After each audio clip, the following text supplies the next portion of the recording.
You know, I've been asked all the tough questions by my professors. I spoke to PLO 2 days ago. He's in Windhoek. Oh, Windhoek. Windhoek. You know where that is? Namibia? Is it? The capital of Namibia. Kabisa. Windhoek. You ever told me a story and... Windhoek. It's not Windhoek.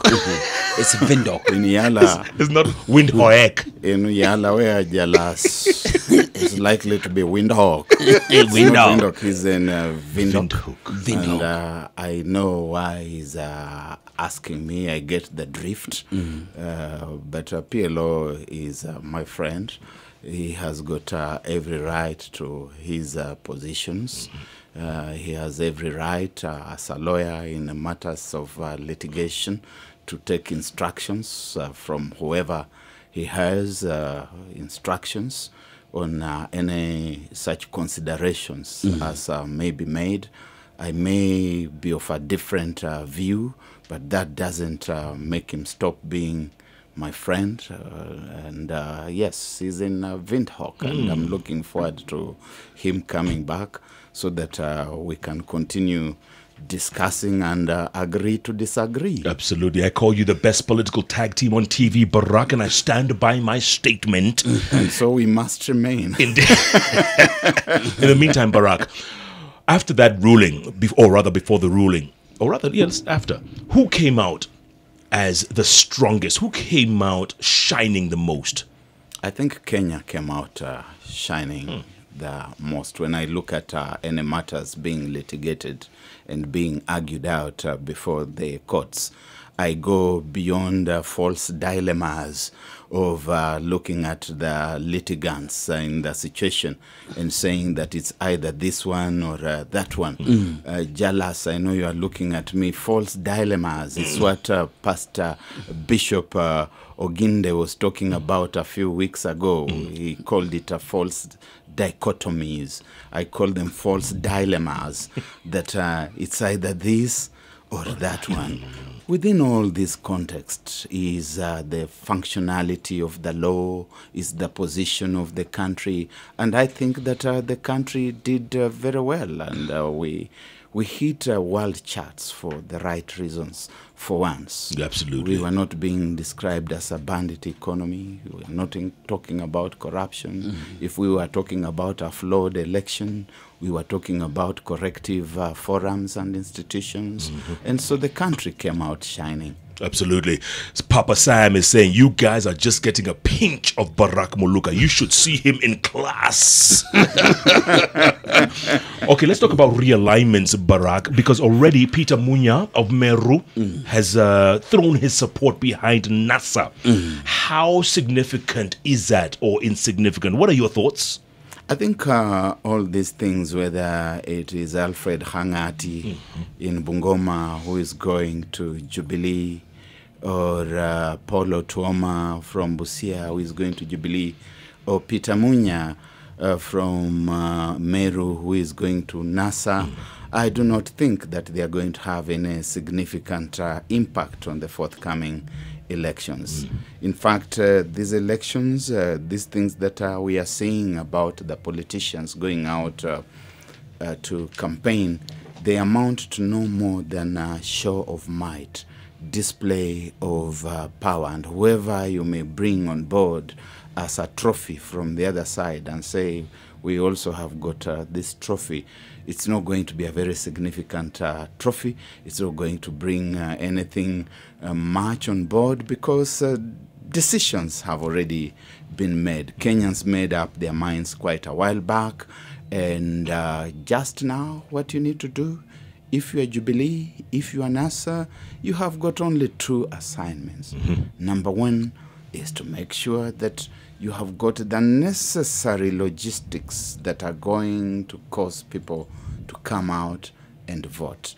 And number two, that you are protecting and securing the vote.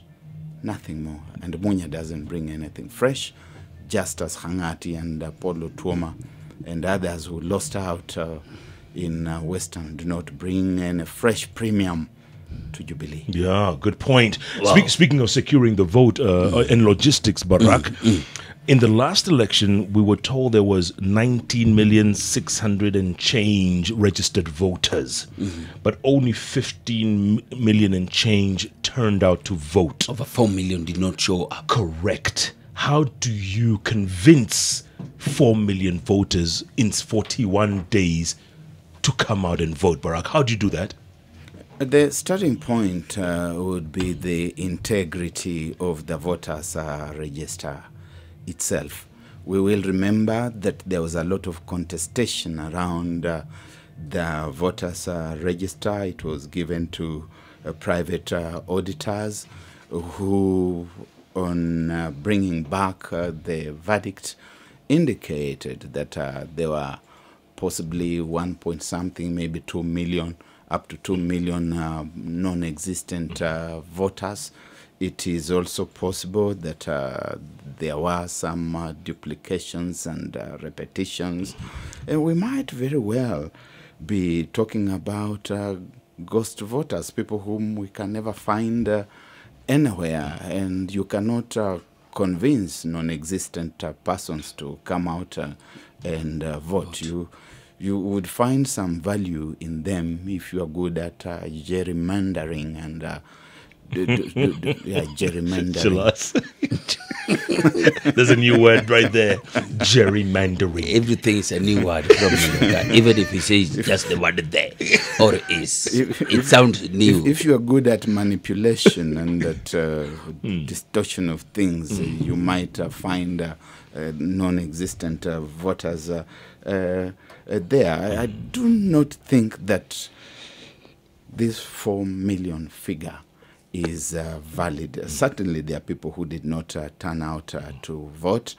Perhaps they are the kinds of people that the two parties should be trying to appeal to win over. And I don't think that you can win over that kind of voter through the sort of mutual mud-slinging that we are saying, because Jeff Mzee Jalas, it is now a bare-knuckle fist fight. That people are no longer talking about standard gauge railways. They are no longer talking about industrial parks, free education, primary, secondary. It's now more of a matter of 6 people. 6 people overturned our victory. It's a matter of, we are dealing with thieves, and we don't want these thieves to continue being in government. It's a bare-knuckled, no-holds-barred, shameless fist fight. And they will drag each other through the mud and through sewage. By the time we are getting to the ballot box, we will not be able to recognize some of these people as the people we have known them to. And that cannot be good for the country, Barrack. You know, as divided and polarized as we are, that cannot be good for the country. It's certainly very bad. It's most unfortunate. But we could take solace, if that is solace, in the reality that that seems to be now the trend everywhere. We saw the vitriolic American elections last year, that they also completely digressed and departed from issues and started calling each other names. You remember Hillary. Hillary. Yes. And the converse was also there from the Democrats, from Hillary Clinton herself. You remember the Brexit debate, and which hasn't gone away up to now, and the kinds of nasty exchanges. It looks like this whole notion of democracy is becoming quite murky. No doubt, no doubt. The Hot Breakfast with Jeff and Jalango.